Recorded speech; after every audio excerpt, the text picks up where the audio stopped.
New blog. आज हामी आमासँग घाँस काट्न जाने हो। आमाले डोको बोक्न लाउन छ, घाँस काट्न जाने है।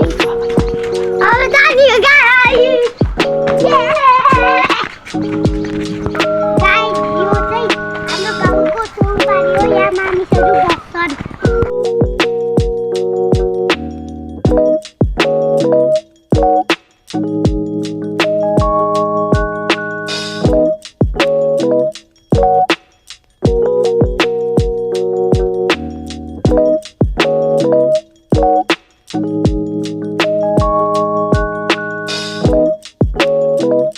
हाम्रो गाउँको पुरानो हस्पिटल हो, यो चाहिँ हाम्रो नयाँ हस्पिटल।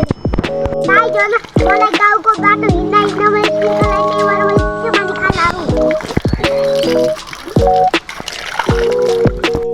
गाइस हामीले घाँस काट्ने ठाउँमा आइहाल्यौँ। उता चाहिँ अब घाँस काट्न थाल्नु हो।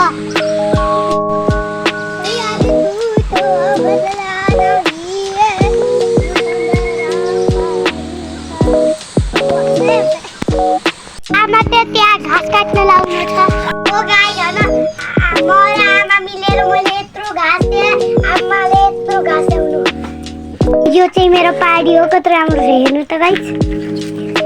यता फेरि भैँसी हो गाइस, भैँसी हो गाइस यता।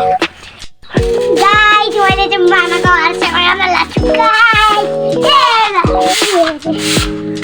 गाइस म चाहिँ नुहाएर रेडी भइसकेँ। गाइस हो न, म चाहिँ आमा र मेरो दुईटा दाइ भएर मिसिन जाने हो। गाइस आउनु हजुरलाई देखाउँछु। गाइस यो चाहिँ हाम्रो गाउँको मन्दिर हो। गाइस यो चाहिँ मन्दिर छ, यो चाहिँ घन्टी रहेछ गाइस। कति रमाइलो। अब जामारी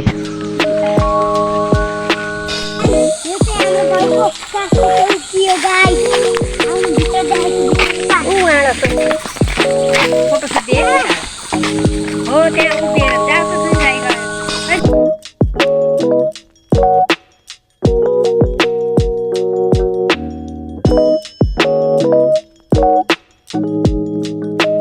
गाइस भन्न हामी चाहिँ चामल लिएर आइसक्यौँ।